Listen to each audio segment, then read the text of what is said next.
the 911 magazine in the fast lane.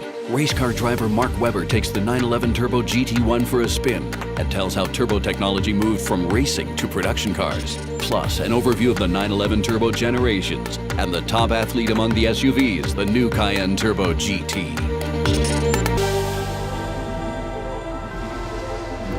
Motorsport is significant with Porsche. The DNA starts on the racetrack, and we don't shy away from the challenges that competition bring us because the racetrack, the stopwatch never lies. We have to compete against the opposition, and we have to be ready for the challenge that it faces, and that then is also going into the production cars, which is a great bonus. So in 1972, with the 917-10, they won the World Championship with really the first turbocharged race car, and with that inspiration, they then put the first turbo in actually Louisa Piech. She had the slim-bodied turbo in '74, and then the general production run ran in 1975 after that with a turbocharged 911. The significant style changes was the wider body, more aggressive stance with the turbo, also the whale tail, which was a new introduction, and then also the turbo logo on the rear of the car. Internal code name actually for the first turbo body was the 930.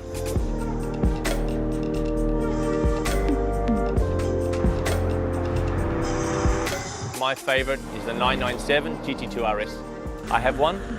It's got a lot of power. The 997 was quite light, around 1,300 kilos. It was one of my first turbos I bought. Well, the latest generation is the 8th generation, the 992, 650 horsepower. It's an extraordinary engine, incredible performance. Turbo for me is 911 sheer power. From the 993 onwards, it's always been all-wheel drive. Racing drivers always love four-wheel drive cars. It now has variable aerodynamics, and it's really been the spearhead of the 911, if you like, in terms of the turbo component, being with a tremendous engine, tremendous power, and pushing the boundaries. Whoever thinks of Porsche 911 invariably associates the turbo models with the iconic sports car brand. As of Generation 2, the G-Series, the six-cylinder turbocharged rear engine, has been the ultimate of every model series. A true super sports car. The driver is at the wheel of the then fastest production car in the world. Distinctive features, a large spoiler and the turbo logo at the rear, internally referred to as the 930. The first turbo comes with a boost pressure-controlled exhaust turbocharger. As soon as it enters the loading area, a veritable storm breaks loose. The 3.0-liter Boxer's feisty power delivery calls for an experienced hand. After 3 years of construction, and thanks to intercooling, the turbo reappears with a power increase of 40 horsepower. A world first for a series production vehicle.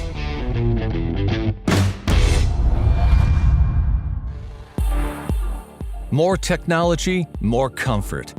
With a smoother acting turbocharger and chassis optimizations, Porsche presents the completely revised third generation in 1990. Equipped with power steering and ABS system as standard, despite economic pressure on the brand in the early 1990s, the turbo successfully holds its own against a growing number of sports car competitors. This is achieved through clear development goals that apply to every turbo generation, technical refinements, and higher performance.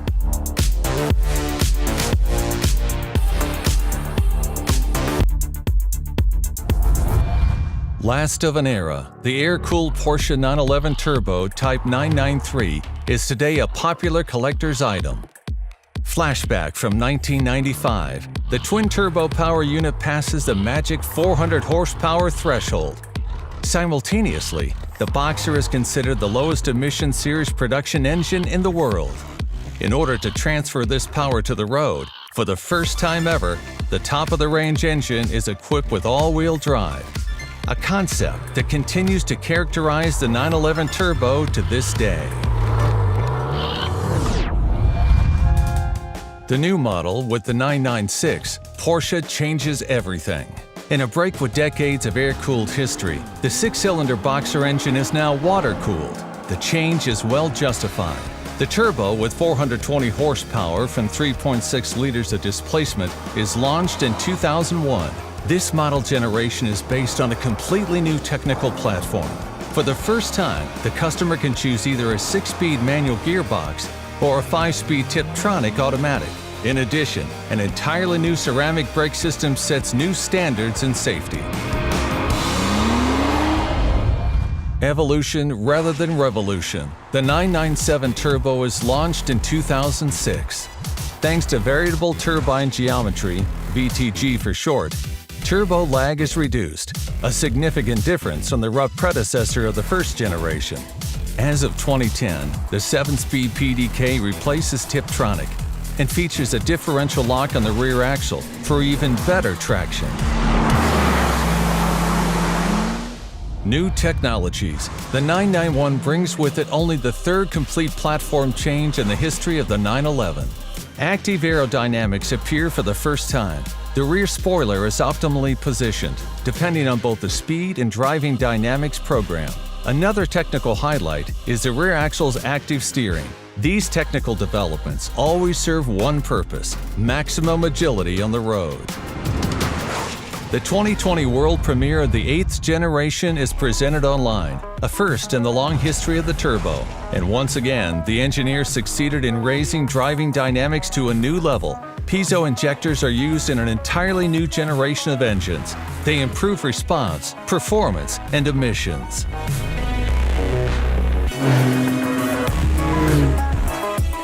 Whether it's the 4Bear from 1975 or the 992's perfection down to the last detail, they have all claimed and can still claim to be the worldwide benchmark for performance-oriented sports cars, something every generation has lived up to.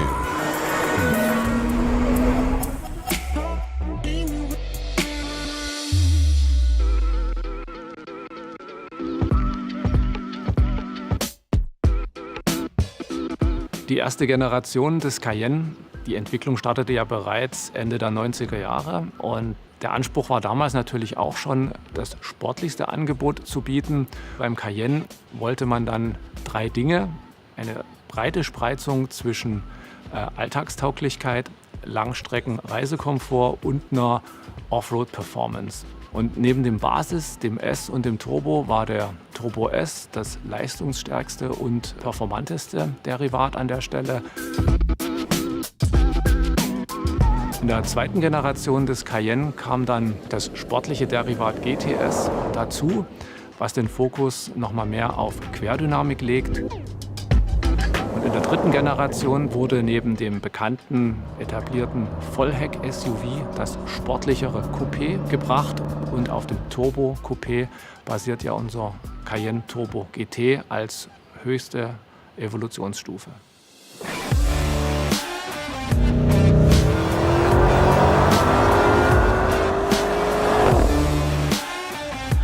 Wir hatten den Turbo GT von Anfang an im Blick, also dass wir so ein Modell machen wollen.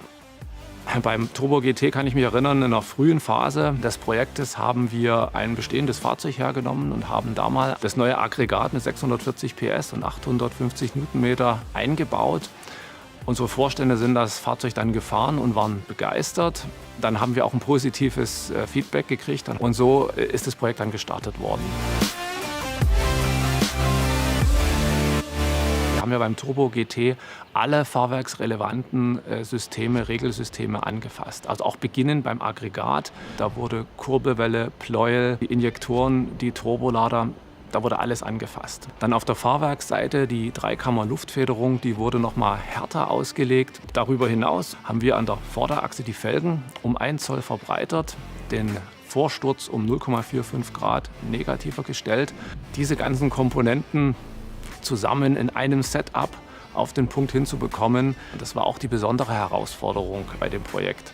Das Gewicht war natürlich auch ein besonderes Thema. Dann haben wir das Carbondach entsprechend zugeordnet, haben nochmal eine Titanabgasanlage neu entwickelt und die Keramikbremse natürlich ist da auch ein großer Beitragsleister. Diese 3 Komponenten in Summe bringen uns quasi zurück auf das Gewichtslevel des Turbo, obwohl wir natürlich die ganze fahrdynamische Performance mit an Bord haben. Der beste Moment natürlich war auf der Nordschleife am Nürburgring, als es uns gelungen ist, da den Rundenrekord mit 7 Minuten 38,9 einzufahren.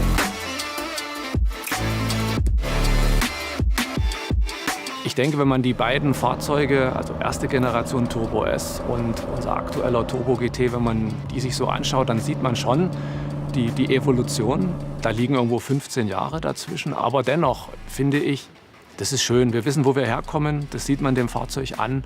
Und das ist es, was Porsche ausmacht.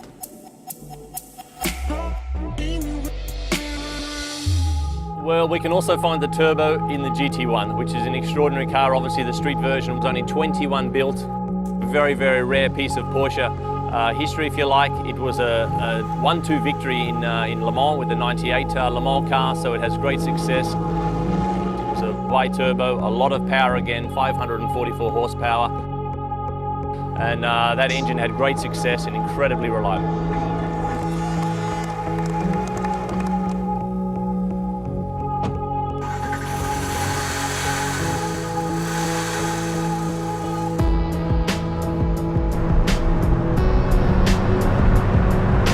Lucky to be driving the Porsche GT1 road version.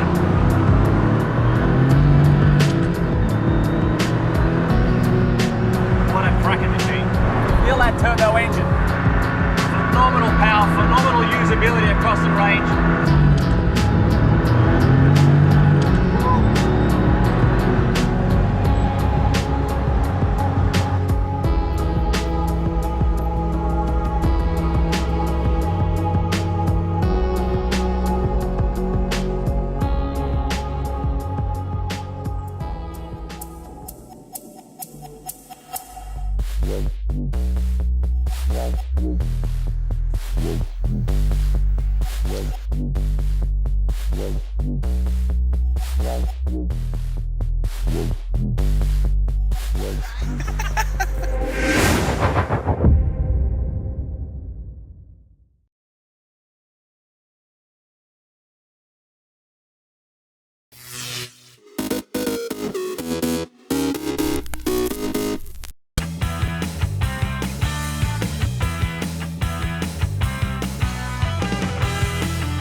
fine-tuning the James Webb Space Telescope, a different view of Venus, and the science on an upcoming space station resupply mission. A few of the stories to tell you about this week at NASA.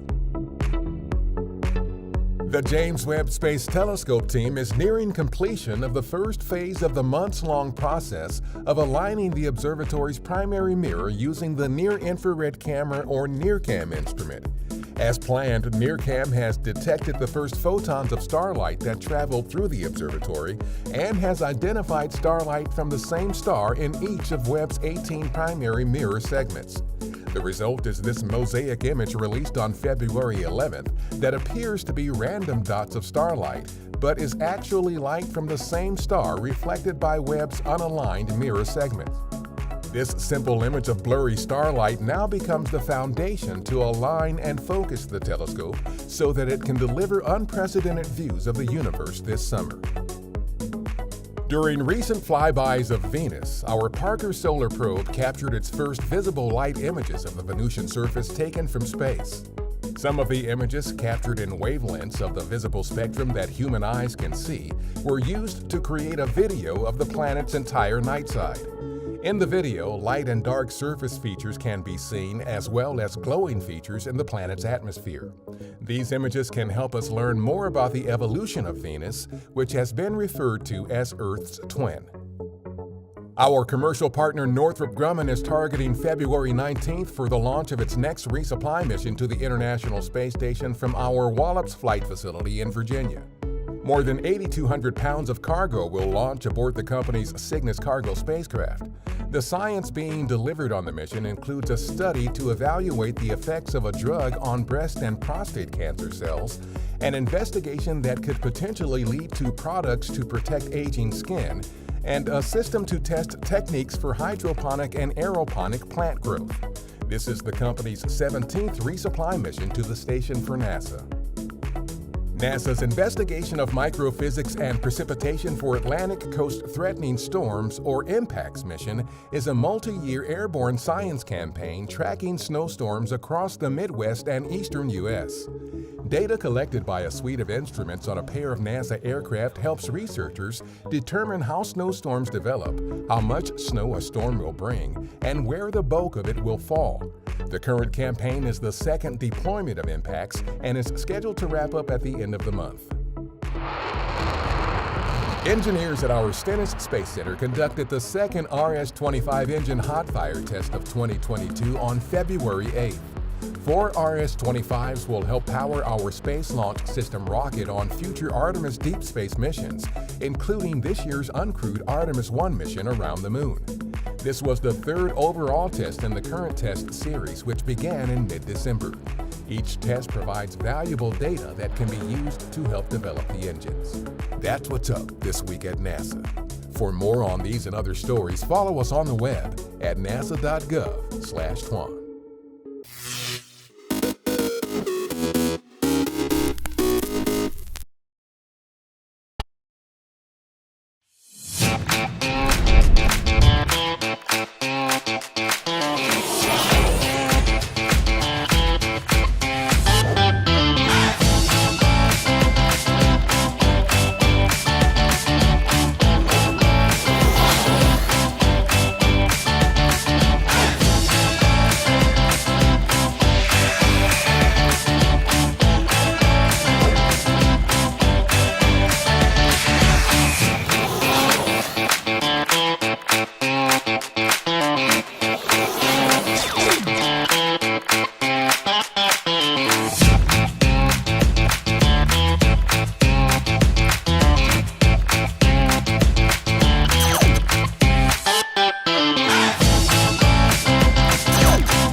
No matter the year, the generation, the surfer, one thing has always remained the same: the wave.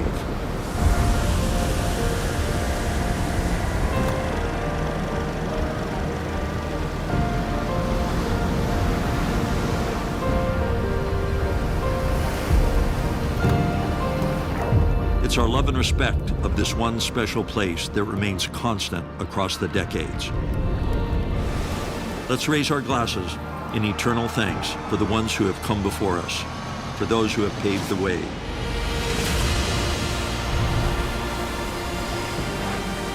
Here's to sacrifice, to paradise, to heaven, to hell, and everything in between. Here's to Pipeline.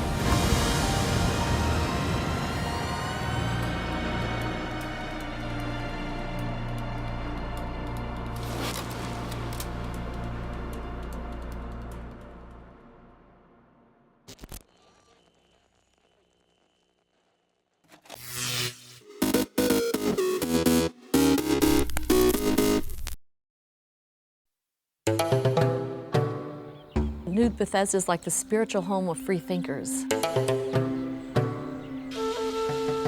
It's a sort of vast landscape that's almost biblical in magnitude. The harshness of it makes you a much more thoughtful and spiritual person. It's almost an oasis for people who are innovative in their thinking.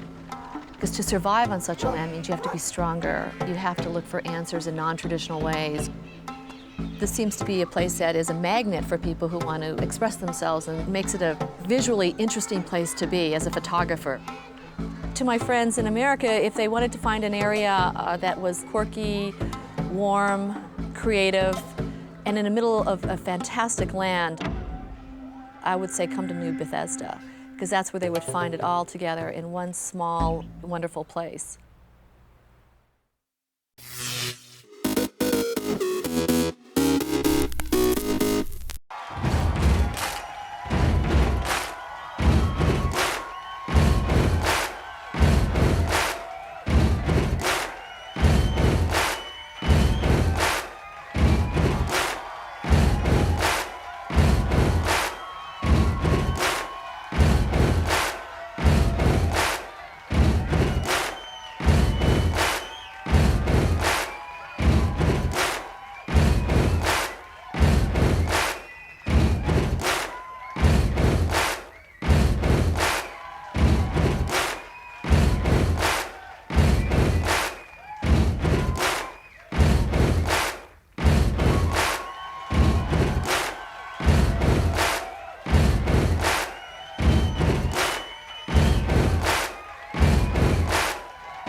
March 10th, 1876.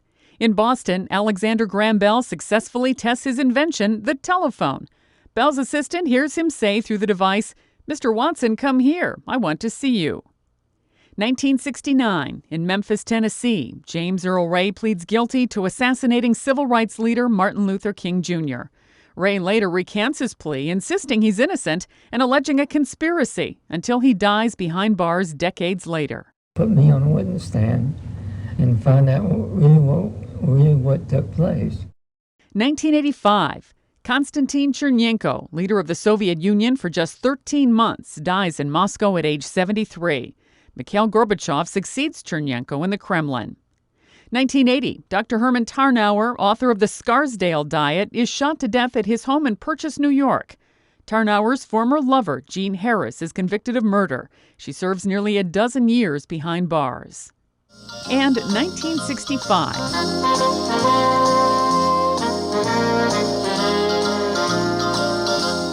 The Odd Couple opens on Broadway. Neil Simon's play about two mismatched roommates is later a hit on TV and the silver screen. Today in History, March 10th. Sandy Kozel, The Associated Press.